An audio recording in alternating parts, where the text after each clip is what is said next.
सामान्य माणसांना तर राजकारणामध्ये यायचं आहे, तर त्याच्यासाठी काय SOP आहे? त्यांनी घ्यावं, कसं? जसं सगळे येतात.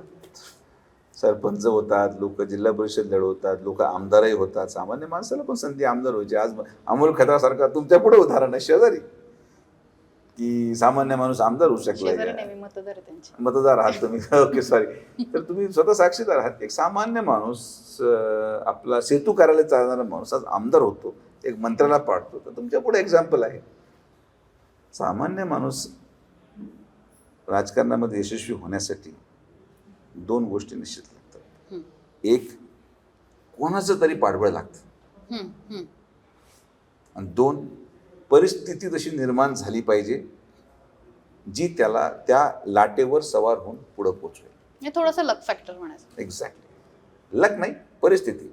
लक ठीक आहे, लक तर वेगळी गोष्ट आहे. ही परिस्थिती असते. आणि ती परिस्थिती अशी होते की जेव्हा शेवटी मला जर राजकारणात यायचं आहे तर मला कोणाला तरी पाडावं लागेल. बरोबर.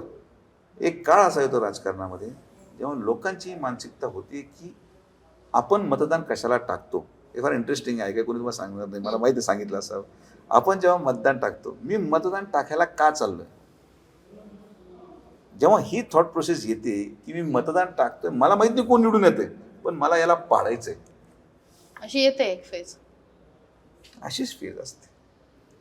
प्रस्थापित जेव्हा पडतो तेव्हा बहुतांश लोकांची ही मानसिकता होऊन जाते की एखाद्या व्यक्तीला निवडून आणण्यापेक्षा आम्ही याला पाडणं आम्हाला गरजेचं वाटतं. नकारात्मकतेचं मतदान आणि पाठबळ हे एका सामान्य माणसाला आमदार करण्यामध्ये यशस्वी होतं. आणि तसंच प्रस्थापिताला तरच प्रस्थापित पडू शकतो, अन्यथा प्रस्थापित पडत नाही. त्यांच्याबद्दल, प्रस्थापितांबद्दल जेव्हा लोकांची मानसिकता होती की आता याला असून आमचा काय फायदा नाही, तर संगमनेर तालुक्याच्या जनतेला हे वाटत असेल की आज जर माझं, आणि मी हेच भाषण केलं जेव्हा सगळे कार्यकर्ते आले, जेव्हा अमोलला तिकीट डिक्लेअर झालं, सगळे लोक मला एकत्रित आले. किंवा जेव्हा विजय औटीचा माघार झाला पारनेर तालुक्यात, तेव्हा सगळे लोक एकत्रित आले. नाराज असतात कार्यकर्ते, नाही मग आम्हाला संधी नाही, याला संधी नाही. म्हटलं आपला उद्देश काय? आपला उद्देश आहे यांना पाडायचं.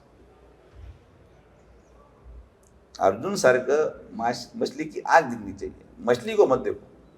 आवर target is this, we have to achieve this. हा पर्याय देताना आपण चांगला पर्याय दिला, त्यामुळे त्याचाही फायदा झाला, 100% झाला. पण नकारात्मकतेने पूर्णपणे चित्रीकरण झाल्याने तो परिवर्तन घडू शकतं, अन्यथा परिवर्तन घडणं हे अटळ असतं. देश विदेशातील प्रत्येक घडामोडींचे लाईव्ह अपडेट मिळवण्यासाठी आता साम टीव्हीच्या सर्व सोशल मीडिया प्लॅटफॉर्मला लाईक, फॉलो आणि सबस्क्राईब करा. तसंच सर्व नोटिफिकेशनसाठी बेल आयकॉन प्रेस करायला विसरू नका.